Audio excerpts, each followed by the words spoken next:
All right, welcome back to the shop. So this video is just going to be kind of a short video on what we do when a growler shows up, or a truck or military truck that shows up that we're going to work on. Usually what we do, when it shows up, we go through and we test everything. We check it to see if the tire inflation system's working, if the airbag system's working, if it shifts. A lot of times they show up and they're in fail-safe mode. And then once we go through and kind of check them all out, see what's working, what's not working, then we throw them up on the lift. So this is the old lift. This used to be over here in the middle. I just recently put in this 12,000 pound lift, and we moved this small 9,000 pound over to the side, because a lot of times we'd have a growler up here on the lift and something else would come in that we had to work on, like one of our pickups or cars or whatever. So this way, this thing's dedicated to long-term stuff. So this growler's up here on the lift. It's been up here for about 2 weeks. We don't work on them every day. You know, we have the heavy equipment business is our main thing.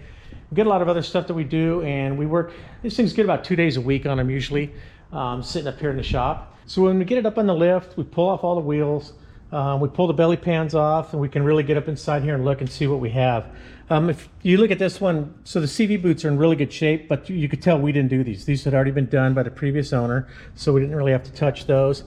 Airbags, they were wore out, so we put new airbags in. It looks a little funny right now because it's only been aired up once just to seat it, but once we put air to the system, they'll fill in how they're supposed to.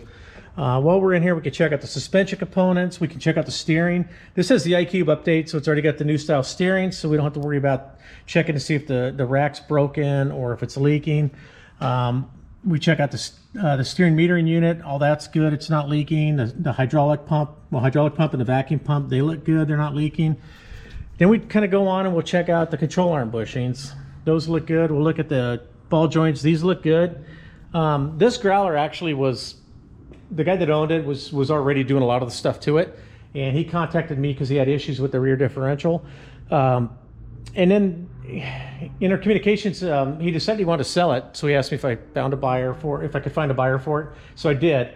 There's a guy that I did another growler for this year, an 1161, and he wanted an 1163 as well. So they made a deal and he bought it. So they shipped it out here. But the guy done a lot of work to it. So there's not tons and tons that we have to do.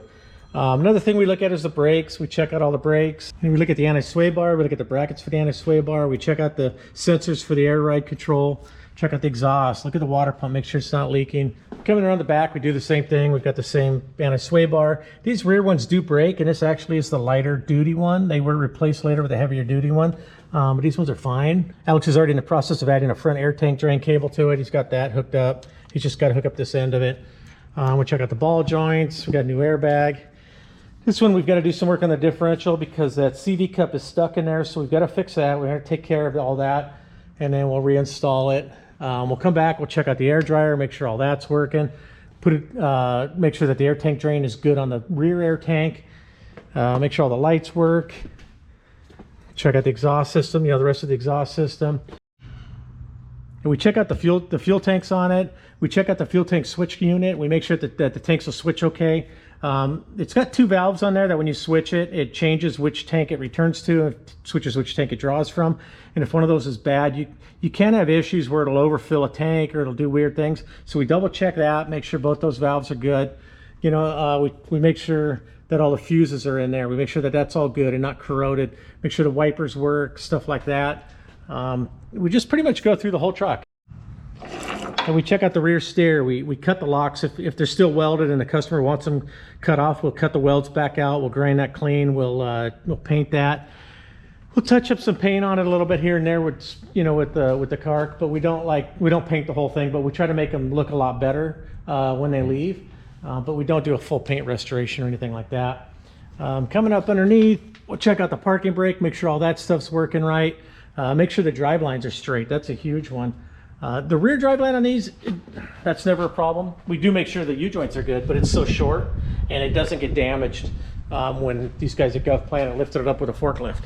But this front one here, we'll always make sure that it's in good shape, and we'll check out the mounts for the differential. We'll make sure the transmission's not leaking.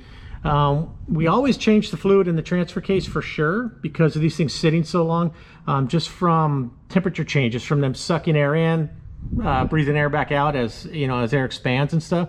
These things always pick up moisture, and if they did run on the beach or run in the water somewhere like that, a lot of times we'll find water in those, even though it's got a breather hose that goes up high.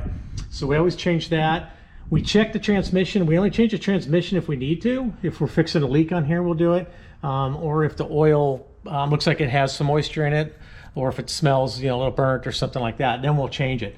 But I don't like changing transmission oils. You know, I'm a firm believer that transmissions, they run their life with the fluid they have in them. Ask BMW about that, ask Volkswagen. A lot of these manufacturers, they know you don't need to change that oil. I've always had bad luck changing transmission oil. And then coming up here to the engine, we'll change the hydraulic filter if it hasn't been changed recently. This one has, because it had the iCube update, so we're not going to change it. But we'll do an engine oil change unless we happen to know the customer has done it recently. We'll change a fuel filter if it hasn't been changed lately. We'll check the fan belt, we'll change that. We'll check this hood strut and change it if it's bad. We'll come over to the passenger side here and we'll check the wastegate valve and the turbo. Make sure it's not frozen up. Probably every other one we see here, it's frozen up. So we have to take the linkage off and we have to work it and clean that up and get the wastegate valve working again. We'll check the air filter, make sure it's good. We'll clean it if it needs to be cleaned. We'll wiper blades. So we'll change the windshields if the windshields need to be changed. Just whatever it takes to get these things just so all the systems work correctly.